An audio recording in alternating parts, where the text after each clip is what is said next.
Yep. So you're coming down to your final days. What's this practice session been like for you? Actually, the guys are really pretty good at the end. They're all pretty tight in the formation. They're getting pretty close to each other doing the show. There's almost no mistakes. They always tell that there's mistakes when they're rehearsing at the end or when they're debriefing at the end. But like as you've seen today, they're pretty good. They've improved a lot in the last couple of weeks and month actually. It kind of helps that we have a lot of pilots that are returning this year to the team. So it brings a lot of experience, a lot of flight time experience as well, and that helps a lot. They might see mistakes, but the public doesn't really see anything. No, and actually, like it's fun because I can see the two sides of the coin. As a non-pilot, I see the air show and I think it's amazing, it's perfect, there's no mistakes. And then I go into the debrief room and they're saying I did this wrong, this was wrong, like I was like a couple feet too far on that side, and you're like watching the video because we were watching the videos every time after every show. So and we were watching the videos like I don't see the mistakes you're talking about, and they're super harsh on themselves, and I think that's what makes the Snowbirds and how we're professional on that part. You had with the call was out for the public to kind of socially distance and respect things. Did that go over well? It did. So like the public, they are still going to Air Force Beach, but they are trying to keep the 2 meters apart. They're staying away from us as well. So I think that's good. It's important that we respect the COVID measures, and following the COVID measures is the reason why we're allowed to be on the road and do the air shows.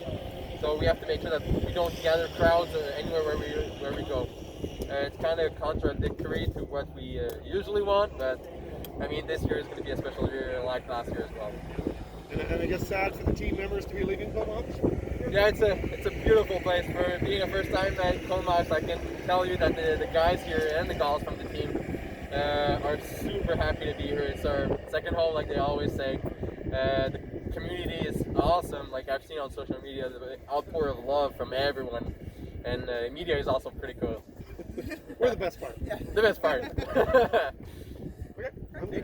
The guys are pretty hard on themselves, but they put on a pretty good show today. So they always put on a good show, and it's for the public. We don't actually see all the little mistakes that they do, and I think it's themselves being harsh with themselves that gets the show even tighter and even better. And there's no mistakes in our eyes, but there is always in theirs. But it's a pretty awesome show. is there going to be a schedule for this year, or is there anything planned? Or? So the schedule is already posted.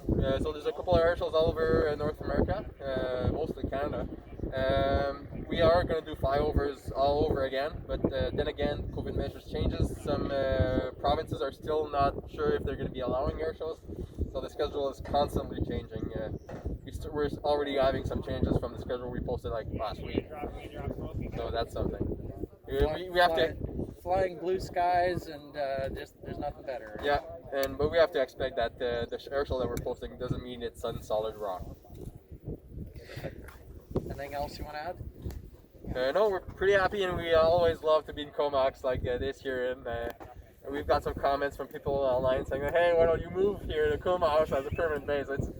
We'd be happy, but that's how it works, and we're always happy to be back in Comox. What does it mean to the team for this being the 50th anniversary? I think it's really important to highlight that, to show that we've been flying for 50 years, and we've been perfecting our show also for 50 years.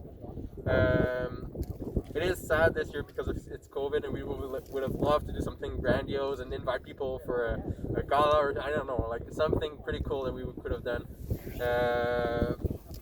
It's what it is. We have to live with what it is. But we still plan on flying and showing the population of Canada how awesome the team is, and how happy we are with the population of Canada to support us, and we're so grateful that everyone is there for the Snowbirds as well. 51st anniversary is going to be the 50th. We'll see. If you can, maybe we'll do something big. There you go. All right. All right. Thank you. No problem.